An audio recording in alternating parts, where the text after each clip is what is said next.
하나님의 인류에 대한 심판의 예를 든다면은 노아의 홍수와 소돔과 고모라의 심판일 것입니다. 노아의 홍수는 BC 약 2300년경의 일이고 소돔과 고모라는 1900년경의 일입니다. 노아의 홍수 400년 만에 또다시 전 인류의 심판은 아니지만은 국지적인 심판이 일어난 것입니다. 하나님께서 세상을 완전히 리셋시켜 놓으셨는데 또다시 허무하게 세상은 악으로 가득 차게 된 것입니다. 소돔과 고모라의 위치는 사해의 남쪽 끝부분의 연안으로 고고학자들은 보고 있습니다. 본문의 말씀 바로 앞에 보면은 천사들이 롯에게 소돔과 고모라를 지금 심판하니 도망을 가되 산으로 가라고 합니다. 그런데 롯은 소알성으로 가게 해달라고 요청을 하고 허락을 받게 됩니다. 그래서 23절에 보면은 소알성으로 속히 도망하라고 그렇게 말하고 있죠. 너가 속히 도망가야 나도 속히 행할 수 있다고 그렇게 말을 하고 있습니다. 이 말이 뜻하는 바는 속히 심판을 하겠으니 속히 떠나라는 것입니다. 무슨 말입니까? 하나님께는 죄에 대한 심판은 한순간의 지체도 시간의 낭비라는 것입니다. 얼마나 죄를 미워하시는지 알려주시는 말씀일 것입니다. 즉각적인 심판만이 답이란 것입니다. 그래서 본문에 들어와서 23절에 보면은 롯이 소알에 들어갈 때에 해가 돋았더라 이렇게 기록을 하고 있습니다. 그러니 밤새 동네 건달들과 급박한 상황을 보냈다는 것을 알 수가 있을 것입니다. 소알에 들어갔더니 해가 돋았더라 라고 기록하고 있는데 해가 돋았다는 그 의미가 참 많은 것을 포함하고 있는 것 같습니다. 만약에 소알에 들어갔을 때에 캄캄한 밤이었더라 라고 하면은 왠지 어두운 면이 부각되지만은 해가 돋았다는 이 말씀이 그에게는 왠지 구원의 빛이 비치었다는 의미로 느껴지지 않겠습니까? 소알에 그가 도착하자마자 24절에 보면은 여호와께서 하늘 곧 여호와께로부터 유황과 불을 소돔과 고모라에 비같이 내렸다 그렇게 기록을 하고 있습니다. 죄에 대해서는 하나님께서 얼마나 진노하시는가를 쉽게 알려주는 모습 아니겠습니까? 유황이 비같이 내렸다고 하고 있습니다. 생각해 보십시오.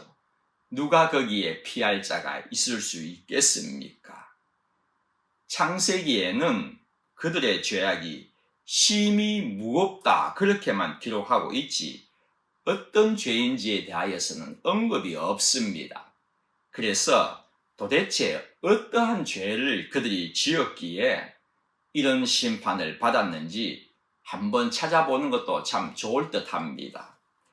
에스겔서 16장 49절에서 50절에 보면은 이렇게 적혀 있습니다. 내 아우 소돔의 죄악은 이러하니 그가 그의 딸들에게 교만함과 음식물의 풍족함과 태평함이 있음이며 또 그가 가난하고 궁핍한 자를 도와주지 아니하며 거만하여 가증한 일을 내 앞에서 행하였습니다. 그러므로 내가 보고 또 그들을 없이 하였느니라. 또한 유다서 7절 말씀에는 이렇게 기록을 하고 있습니다. 소돔과 고모라와 그 이웃 도시들도 그들과 같은 행동으로 음란하며 다른 육체를 따라가다가 영원한 불의 형벌을 받음으로 거울이 되었느니라. 크게 세 가지였던 것 같습니다. 첫째는 교만이었고 둘째는 부유했던 그들이 이웃을 돌보지 않았던 것이고 마지막으로는 음란함이었습니다. 이 음란함은 19장에서도 충분히 알려주고 있지 않습니까? 동성애입니다. 성적 문란이었다는 것입니다. 그러나 이러한 무서운 공의의 심판에 하나님께서 정말 원하시는 것이 한 가지 있다는 것을 여러분 알고 계십니까? 호세아서 14장의 말씀입니다. 1절 말씀입니다. 이 호세아가 누구입니까? 거룩하다는 선지자이지 않습니까? 그러한 호세아에게 하나님은 방탕한 매춘 여인 고멜이라는 여인과 결혼을 시키지 않습니까? 거기는 세 아들을 낳게 됩니다. 그럼에도 불구하고 그 아내 고멜은 매춘녀 고멜은 그 옛날의 습성을 버리지 못하고 또 다른 남자를 쫓아나가게 됩니다. 호세아는 어떻게 합니까? 돈을 주고 다시 그 아내를 맞이하게 되는 것입니다. 이 말씀은 얼마나 영적으로 이스라엘이 타락했는가를 여실히 보여주는 장면입니다. 제사장도 백성도 왕도입니다. 모두가 우상과의 음행에 빠져있는 그들에게 여러분 생각해 보십시오. 도저히 더 이상 하나님의 용서가 보이지 않을 것 같은 그 진노 앞에서 유황과 불을 그들에게도 소낙비같이 내리실 듯한 그 하나님께서 뭐라고 하시는지 아십니까? 14장 1절 말씀입니다. 이스라엘아, 내 하나님 여호와께로 돌아오라. 내가 불의함으로 말미암아 엎드러졌느니라. 이 한마디 얼마나 저희들에게 은혜의 말씀입니까? 눈물을 쏟아지게 하는 그러한 말씀이겠습니까? 여러분들은 하나님의 이 따뜻한 마음이 느껴지십니까? 읽혀지십니까? 여호와께로 돌아오라. 하나님께서 돌아오라고 하신다면 정말 저희들은 돌아갈 곳이 있는 것입니다. 이것이야말로 축복 아니겠습니까? 소돔과 고모라의 심판을 보면서 저희를 또 어떠한지 한 번 더 뒤를 돌아보는 시간이 되어야 할 것입니다. 여러분, 죄의 삭은 형벌일 수도 있고 고난일 수도 있겠지만은 그것이 다가 아닙니다. 죄의 삭은 말씀 그대로 사망입니다. 그러기에 우리에게는 은혜로 감싸 주시지 않으신다면은 죽음 그 자체만이 우리의 대가일 것입니다. 하나님께로 돌아가지 않는 자들의 죄의 결과는 어떻게 나타납니까? 본문 말씀 25절 말씀입니다. 그 성들과 온들과 성에 거주하는 모든 백성과 땅에 난 것을 다 엎어 멸하셨더라. 소돔과 고모라 성에 살고 있는 그들만 심판받은 것이 아닙니다. 온들에 거주하는 온갖 생명체는 다 엎어 멸하셨다는 것입니다. 롯이 소유하고 있던 그 많던 들판에 있던 가축까지도 멸함을 당했다는 말씀입니다. 소돔과 고모라의 사건은 하나님이 얼마나 죄를 미워하시는가를 알려주는 말씀이기도 하지만은 또 한 가지 더 중요한 것을 배우셔야 합니다. 그것은 재물만 보고 나온 자의 결말은 아무것도 남지 않는다는 것입니다. 이것 또한 참 중요한 것이지 않습니까? 한번 살펴보면 이렇습니다. 얼마 전에 롯에 대해 말씀드렸습니다마는 아브라함이야 하나님의 계시가 있어서 나왔지만은 롯에게는요 직접 하나님께서 그렇게 계시한 적도 없고 음성으로 들려주신 적도 없습니다. 그러나 삼촌 아브라함을 따라 나왔다는 것은 정말 칭찬할 일 아니겠습니까? 예사의 일이 아니지 않습니까?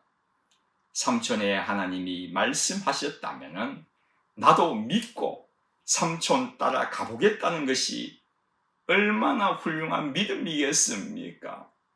그래서 가나안으로 왔지만은 가뭄으로 애굽으로 갑니다. 거기선 엉뚱하게도 또 더 큰 부자가 되어서 다시 가나안으로 돌아오게 되지 않습니까? 문제는 아브라함이나 롯이 가진 가축이 너무 많으니 아브라함이 서로 헤어지자 그렇게 말을 하게 되지 않습니까? 제안을 합니다. 그때 아브라함은 내가 좌하면 나는 우하고 너가 우하면 나는 좌하겠다. 그러한 말을 합니다. 롯에게 갈 길의 선택권을 먼저 주지 않습니까? 그런데 아브라함은 당연히 롯이 물이 넉넉하여 하나님의 동산과도 같고 애굽 땅과도 같다는 소돔과 고모라를 선택할 것을 알았다고 지난번에 말씀을 드렸습니다. 몇십 년을 같이 살았는데 그 성격 좋아하는 거 왜 모르겠습니까? 그렇습니다. 아브라함이 선택한 땅은 광야요 소돔과는 비교할 수 없는 척박한 땅이지만은 하나님께서 함께 하시면 그러한 곳도 옥토와 같은 땅으로 바뀔 수 있다는 믿음으로 나아간 것이고, 롯은 눈앞에만 보이는 모든 것이 전부라고 생각하고 나아간 것입니다. 즉 아브라함의 눈에는 하나님이 보였고 롯의 눈에는 풍부하고 비옥한 땅, 물질만 보였다는 그런 말입니다. 이것이 아브라함과 롯의 가장 큰 차이일 것입니다. 그런데 그 결과는 판이하게 달라지는 것을 보게 되지 않습니까? 아브라함은 처음에는 허벌판에서 힘들게 생을 이끌었을 것입니다. 그러니 하나님께 더 매달리지 않았겠습니까? 그러나 롯은 재물에만 초점을 두고 떠났기에 그곳에서 얼마나 재밌게 살았겠습니까? 내가 원하는 곳은 바로 이런 곳이야 하면서 얼마나 매일의 삶이 즐겁고 행복한 삶이었겠습니까? 그러나 16절에 보면은 천사가 롯의 손과 그 아내의 손과 두 딸의 손을 잡고 인도하여 성 밖에 두었다고 하고 있습니다. 얼마나 급한 상황이었으면은 롯은 자신의 손에는 하나도 가지지 못하고 그가 그렇게도 원하던 돈 한 푼 가지지 못하고 그 많던 소, 양, 염소 한 마리도 가지지 못하고 빈 털터리로 빈손으로 이끌려 나오게 된 것을 보게 됩니다. 그리고서는 다 엎어 멸하신 것이지 않습니까? 성도 여러분, 재물이라는 것은 하나님을 위하여서 살아야지. 자신만을 위하여 쌓은 결과는 이렇게 된다는 것을 우리에게 알려주는 귀한 말씀 아니겠습니까? 예수님께서도 말씀하셨지 않습니까? 마태복음 6장 말씀입니다. 6장 20절 말씀입니다. 오직 너희를 위하여 보물을 하늘에 쌓아두라. 거기는 좀이나 동록이 해하지 못하며 도둑이 구멍을 뚫지도 못하고 도둑질도 못하느니라. 여러분, 천국의 보물을 많이 쌓아두어서 천국의 부자가 되시기를 바랍니다. 사람이 볼 때의 부자가 아니라 하나님이 인정하시는 부자가 되시기를 바랍니다. 내 할 일이 바쁘다고 하나님의 일을 뒷전으로 둔다면 어떻게 천국의 부자가 될 수가 있겠습니까? 우리 가족도 먹여 살리기 힘든데 무슨 헌금이냐, 무슨 11조냐고 그렇게 한다면 어떻게 하나님이 인정하는 부자가 될 수가 있겠습니까? 세상과 타협을 하면서 믿음을 저버리고 살아간다면 무슨 보물이 하늘에 쌓여 있겠습니까? 천국 부자가 되는 비밀은 이것입니다. 매사에 하나님 먼저일 것입니다.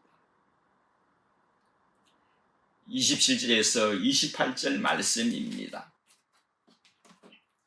아브라함이 그 아침에 일찍이 일어나 여호와 앞에 서 있던 곳에 이르러 소돔과 고모라와 그 온 지역을 향하여 눈을 들어 연기가 옹기 가마의 연기같이 치솟음을 보았더라. 아브라함의 심정이 어떻겠습니까? 아침 일찍 일어났다는 표현은 아브라함에게는 자주 등장한 표현이지 않습니까? 지금 아브라함과 하나님의 대화, 즉 50명부터 10명까지 숫자를 내리면서 그래도 소돔과 고모라를 살려달라고 교섭하던, 교섭이라기보다는 애원이죠. 애원하던 그 다음날 아침 일찍입니다. 아브라함은 이 아침 일찍 소돔과 고모라를 쳐다본 것입니다. 왜 쳐다보았겠습니까? 단 한 가지였을 것입니다. 롯이 걱정이 되었을 것입니다. 아브라함은 아마도 롯이 죽었을 것으로 생각하지 않았겠습니까? 사실 가나안에서 서로 떠나자고 누가 먼저 말했습니까? 아브라함입니다. 아브라함은 롯을 지금까지 데리고 살았으니 얼마나 사랑을 했겠습니까? 어릴 적부터 지금까지 동행한 롯인데 연기가 치솟는 것을 보면서 내가 떠나보내는 것이 아닌데 그렇게 생각하면서 얼마나 마음이 아팠겠습니까? 그러나 29절 말씀입니다. 하나님이 그 지역의 성을 멸하실 때, 곧 롯이 거주하는 성을 엎으실 때에 하나님이 아브라함을 생각하사 롯을 그 엎으시는 중에서 내보내셨더라. 이 말씀이 우리에게 주는 의미는 참 중요합니다. 롯이 어떻게 살아날 수가 있었습니까? 앞서 말씀드린 것 같이 해가 돋을 수가 있었겠습니까? 저는 그러한 생각도 해보았습니다. 아브라함이 롯과 헤어지고서는 그냥 그래 잘 가거라 바이 그것이 아니었을 것입니다. 그래도 하나밖에 없는 조카 아니었습니까? 그를 위하여 늘 기도하면서 살았다고 생각되지 않습니까? 그 음란과 부도덕한 도시로 들어갔는데, 사탄의 성으로 들어갔는데 얼마나 걱정이 되겠습니까? 기도가 저절로 나오지 않았겠습니까?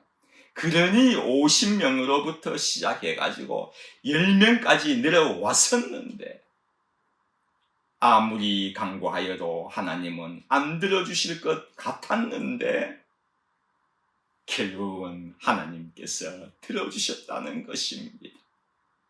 성도 여러분, 우리 하나님은 이러한 분이십니다.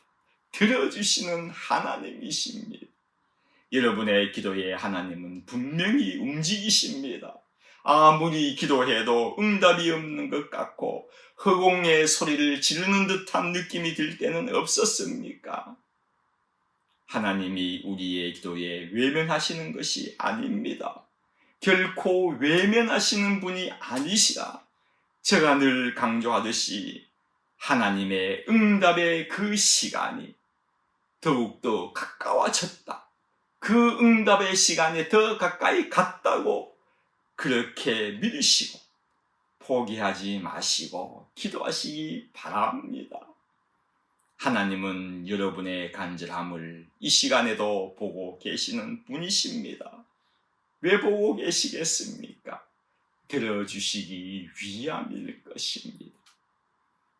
말씀을 맺습니다. 본문 말씀은 물론 죄에는 하나님은 심판하시는 분이심을 알려주는 말씀이기도 하지만은 더 나아가서 우리 하나님을 선택함이 아닌 재물을 선택함의 결과가 어떻게 되는지를 알려주는 귀한 말씀입니다.